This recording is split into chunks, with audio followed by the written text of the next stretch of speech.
ফজরে কিছু দোয়া দরুদ পড়ি, আর জোহরের নামাজ পড়ে আমি জোহরের নামাজ শেষ করে শুয়ে 100 বার করে আমি না হলেও ইনশাল্লাহ 2 ঘন্টা এরকম এটা ওটা পড়ি 100 করে। এটা পড়া যাবে কি না প্রত্যেক দিন? আর আরেকটা প্রশ্ন, হামিম এবং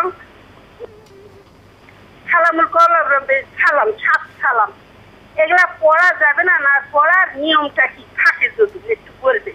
ফজরের পরে আপনি দোয়া দরুদ পড়েন, এটা দীর্ঘক্ষণ ফজরের পরে তাসবিহ পড়া, তাহলিল পড়া, তাহমিদ করা, শুধু তাই না, রাসূলুল্লাহ সাল্লাল্লাহু আলাইহি ওয়াসাল্লাম আমাদের মাকে উম্মে সালামা রাদিয়াল্লাহু তাআলা আনকে শিখিয়েছিলেন ফজরের পরে পড়া সুবহানাল্লাহি ওয়া বিহামদিহি আদাদা খালকিহি ওয়া রিদা নাফসিহি ওয়াজনাতা আরশিহি ওয়া মিদাদা কালিমাতি।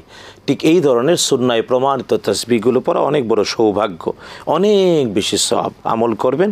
তবে জোহরের পরে শুয়ে শুয়ে আপনি 100 বার পড়েন, আশা করি সুন্নায় প্রমাণিত এই আমলগুলোই করবেন, যে তাসবিহগুলো, যে দোয়াগুলো, যে জিকিরগুলো সুন্নায় প্রমাণিত, এগুলো আপনি 101 নিজের উপরে। কারণ কেবলমাত্র ফরজ সালাতের পর 33 বার সুবহানাল্লাহ, 33 বার আলহামদুলিল্লাহ, 33 বার আল্লাহু আকবার, 100 পূর্ণ হবে লা ইলাহা ইল্লাল্লাহ ওয়াহদাহু লা শারীকা লাহু লাহুল মুলকু ওয়া লাহুল হামদু ওয়া হুয়া আলা কুল্লি শাইইন কাদির।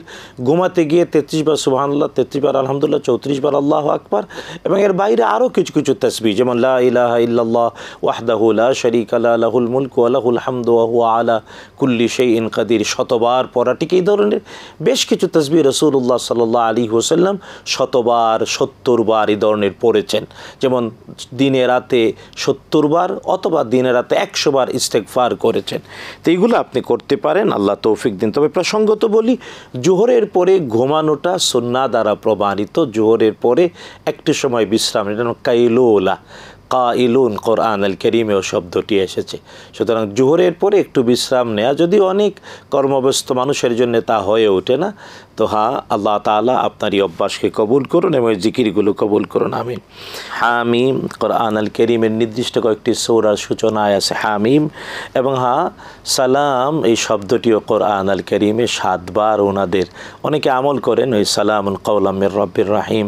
তো এই যে সালাম শব্দ দিয়ে 7টি আয়াত বারবার পড়া, হ্যাঁ, এগুলার মর্যাদা প্রমাণিত, কিন্তু হরুফ আল মুকাত্তাআত বা বিচ্ছিন্ন বর্ণ, যেমন হামিম, আলিফ লাম মিম, তারপরে এই ধরনের কাফ হা ইয়া আইন সাদ, এগুলো যদিও কোরআন আল কারীমের আয়াত, কিন্তু এর অর্থ আল্লাহ তাআলা এবং তার রাসূল ছাড়া কেউ জানে না।